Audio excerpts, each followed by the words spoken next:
Limp Bizkit fans were left in utter shock when Sam Rivers, the band's iconic bassist, passed away unexpectedly. But what makes this even more heart-wrenching are his last words. Words that no one saw coming.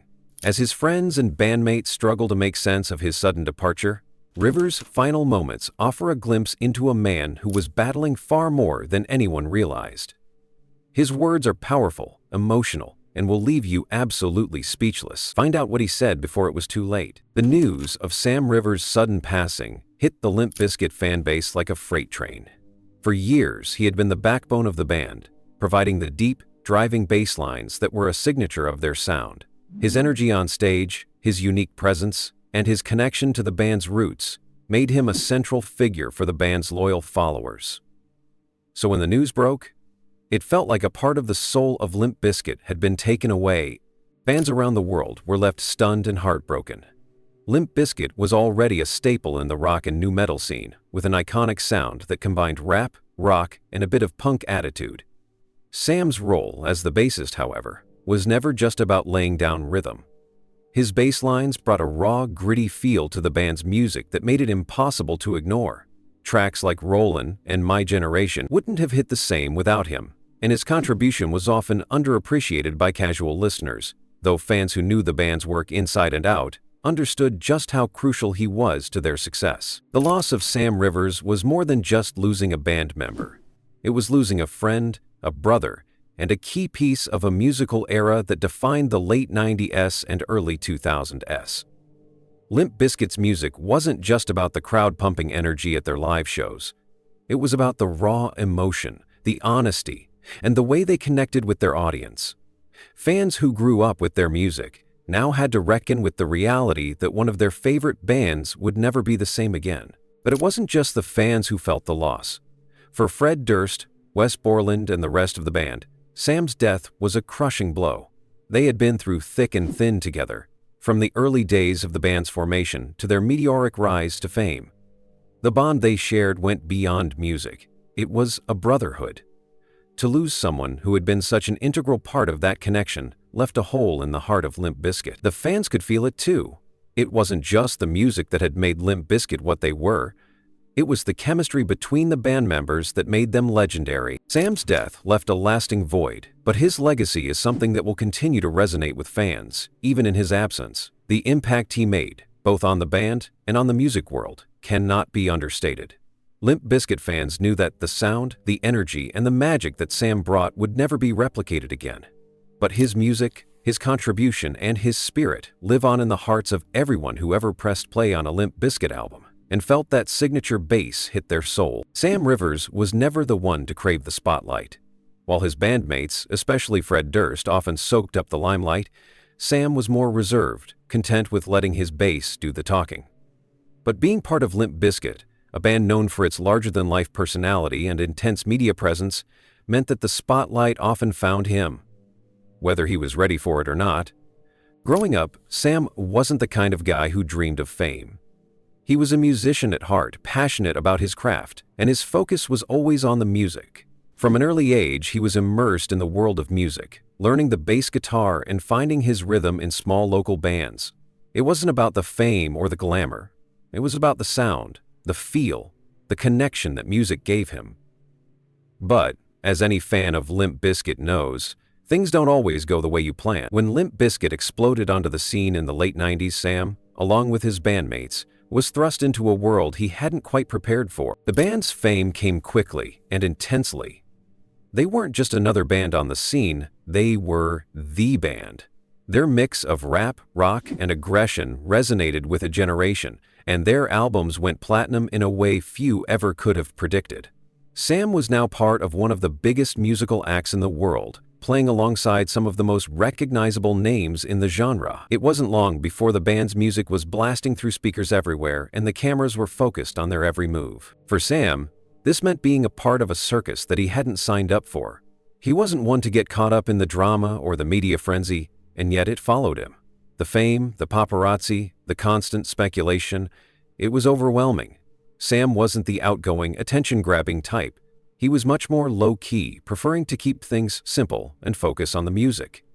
Yet, as a member of Limp Bizkit, that wasn't an option. The media wanted a story, and if they couldn't find one, they would make it up. The band's success didn't just bring them admiration, it also brought criticism. And Sam, as part of the group, found himself in the line of fire too. His appearance, his personality, his choices. Everything was under scrutiny. He was often compared to Fred, Wes, and even DJ Lethal, who had more visible personalities and distinct roles in the band. Sam, with his laid-back style and quieter presence, was sometimes overshadowed by the louder, more extroverted members of the group. It was a challenge for someone like him, who didn't crave the attention, but couldn't escape it either. Being thrust into the spotlight meant that Sam had to juggle the pressures of fame with his personal struggles. As much as he loved making music, the constant attention and the spotlight weren't things that came naturally to him. He wasn't comfortable with interviews and being asked about his personal life.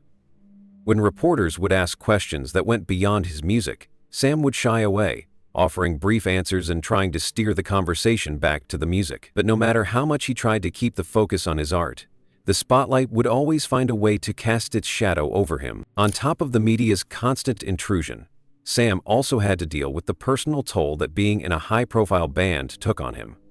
The pressure of living up to expectations, the stress of constantly being on the road, the uncertainty of the future. It all weighed heavily on him. There were times when Sam wasn't sure if he was still the same person he had been before Limp Bizkit's rise to fame. It wasn't just the music world that changed. Sam himself felt like he was changing, and not always for the better. In interviews, Sam was often asked about the band's controversies, their ups and downs, and how he dealt with the stress of being in a band that was under such constant scrutiny. His answers were always measured, but you could tell that the question itself, and the expectation that he should have some sort of insight into it all, bothered him. He didn't have the same desire to engage in the drama or the gossip. To Sam, it was all just noise. He wanted to make music, connect with fans, and be part of something bigger than himself. But it wasn't always that simple. There were also the internal struggles within the band itself. While Limp Bizkit's rise to fame was meteoric, it didn't come without its share of tensions. Sam's role in the band was solid, but being part of such a high-energy, high-stakes group meant navigating the sometimes complicated dynamics between the band members. Fred Durst was the obvious leader, often at the center of the band's creative direction and media attention, while Wes Borland had his own distinct personality and approach to the music. Sam, on the other hand, was more introverted, often caught between supporting his bandmates and staying true to his own sense of self. It wasn't always easy. The fame and the internal struggles, combined with the public's perception of him, left Sam in a constant state of internal conflict. He had to find a balance between being part of Limp Bizkit, staying true to his love of music, and protecting his own personal identity. The pressure to constantly perform both on stage and in the public eye became an exhausting cycle. Sam, the quiet bassist, who had once loved music for its own sake, now had to deal with the overwhelming reality of being a public figure. Despite all the challenges and struggles, Sam's love for the music never wavered. The stage was still where he felt the most at home, where the spotlight felt like a distant thing compared to the raw energy and connection he felt with his band and his fans. But off-stage, in the quiet moments, the toll of fame weighed heavily on him. The struggle to maintain his privacy, his sense of self, and his love for the music he had made was one that Sam carried silently, often masking it with a smile and a calm demeanor. It wasn't until his later years that fans, bandmates, and even the media began to understand just how deeply the spotlight had affected him. Sam Rivers' time in Limp Bizkit was not just a career, it was a journey of navigating fame, balancing personal identity, and ultimately trying to find peace in a world that constantly demanded more from him. And even though the music he created with the band will forever live on, the struggle he faced behind the scenes is something that fans will remember too. Sam Rivers wasn't just a bassist, he was a man trying to find his way in a world that was far bigger than any stage he ever played on. The news of Sam Rivers' death hit the music world like a shockwave. His passing felt surreal, like something you couldn't quite process because it seemed too abrupt, too soon. Sam had always been this enigmatic figure in Limp Bizkit, standing behind his bass guitar and letting his music speak for him. He wasn't the loudest, he wasn't the one who sought the limelight, yet his presence was undeniable. He was the anchor of the band, the steady hand that kept the rhythm going. So when Sam's death was announced, it felt like the world was left in a sudden silence, like someone had turned the volume down on an era. In the hours and days following the news, tributes from fans, friends, and fellow musicians poured in. But what shocked everyone the most wasn't just the fact that Sam was gone, but the last words he left behind. The words that no one expected and no one saw coming. In the moments before his death, Sam had been dealing with a lot. He'd been fighting battles that most of the world didn't know about, hiding struggles behind his quiet exterior. But those final words, those few sentences, would be remembered forever. They weren't just words, they were the echo of everything Sam had carried inside him for years. It all started with a conversation between Sam and Fred Durst, Limp Bizkit's frontman. Fred, always the more vocal of the two, had reached out to Sam in what would turn out to be their final exchange. Fred had noticed Sam had been distant lately, a little off, more withdrawn than usual. While Sam had never been one to air his personal issues, it was clear that something was weighing heavily on him. He hadn't been himself, and Fred, worried about his friend, reached out to check in. He didn't expect much, a simple catch-up, maybe a little laugh, a reminder that everything was okay. But when Sam spoke, it was clear something deep was stirring inside of him. He started the conversation with a casual tone, almost like he was trying to disguise the gravity of what was really going on. But Fred could tell this wasn't a regular talk between bandmates. Something was different. Sam didn't want to open up at first, but Fred pushed him gently, not wanting to leave the conversation unfinished. Finally, Sam let his guard down a little. He shared that he had been struggling with the pressures of fame and the constant expectation that came with being a part of Limp Bizkit. It wasn't just the public persona. It was the internal battle, the conflict between wanting to live a private life and being forced into the glare of the spotlight. Sam had always been a private person, and the constant attention was taking its toll on him. He confessed that he felt as though he was losing himself in the process, like he couldn't remember the man he used to be before all the fame. But then, Sam said something that completely floored Fred. He said, "I don't know who I am anymore, Fred. I feel like I'm stuck between two worlds, and no matter what I do, I can't seem to make sense of either one." For someone like Sam, who had always been so composed, so in control, hearing him express this kind of vulnerability was jarring. Fred didn't know what to say. He had always seen Sam as the solid, dependable one, the one who stood strong in the background and never showed signs of weakness. But now, here he was, laying bare his fears and frustrations. Sam continued, saying that he was tired. Tired of the public expectations, tired of being someone he wasn't, tired of feeling like he had to live up to a version of himself that wasn't even real. It wasn't just the pressures of fame, though. There was a deeper, more personal struggle Sam had been dealing with. Over the years, as the band's success skyrocketed, Sam had watched the relationships around him shift. Friends came and went, some more distant than others. He'd seen people change, including some of his closest bandmates, and it hurt him more than he'd let on. Sam had always been the kind of guy to keep his feelings to himself, but now it seemed as though everything had finally caught up to him. He said, "I'd tried to hold it all together for so long, but I think I've forgotten how to even smile at this point.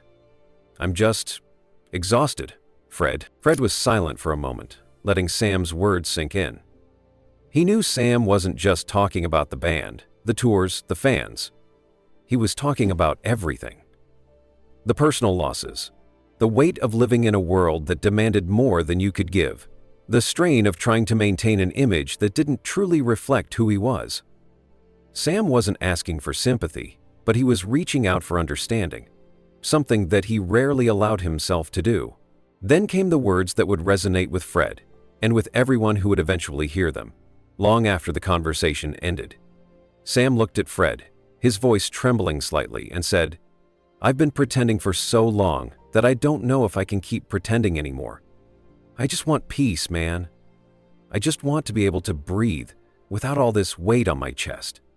Those were the last words Sam Rivers spoke to Fred Durst before his untimely death. It wasn't a dramatic farewell. It wasn't a last plea for help. It was simply the truth.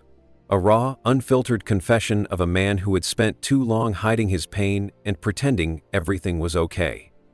And in those final moments, Sam made it clear that he was exhausted, not from the fame or the music, but from the constant battle within himself. Fred, stunned and heartbroken, couldn't find the right words to respond. What do you say to someone who's admitting they've reached the end of their rope? Sam didn't want pity, and Fred knew that. He just wanted someone to hear him, to acknowledge the pain he had been silently carrying. And Fred did just that. He assured Sam that he would always be there for him, that the band and the fans would always have his back. But even Fred couldn't have predicted that those would be the last words they'd exchange. The next day, Sam's health deteriorated quickly. What had started as a personal struggle, something he had kept hidden for so long, now came to a tragic head. His passing shocked everyone, not just because of the suddenness, but because of the raw honesty he had shown in his final moments. Those words, spoken with such quiet intensity, painted a picture of the man behind the music, a man who had been battling with himself, trying to reconcile the image the world had of him with the reality of what he was feeling inside. When news of Sam's death spread, fans and fellow musicians alike were left stunned. They mourned not only the loss of a talented musician, but the loss of someone who had been struggling in silence for so long. His final words became a symbol of the internal battles many face in the world of fame and the music industry, where the weight of expectation can sometimes be unbearable. Sam Rivers' death wasn't just the end of a musician's life. It was the end of a journey that had been marked by quiet resilience, unspoken pain, and ultimately a desire for peace. His final words were a reminder that sometimes the greatest struggles aren't the ones seen in public, but the ones we carry inside. They left everyone stunned, not just because of his untimely passing, but because they gave a glimpse into the heart of a man who had given so much of himself to others, and, in the end, had nothing left but the desire to simply be understood. Sam Rivers' legacy in the music world is one that goes far beyond just his contributions to Limp Bizkit.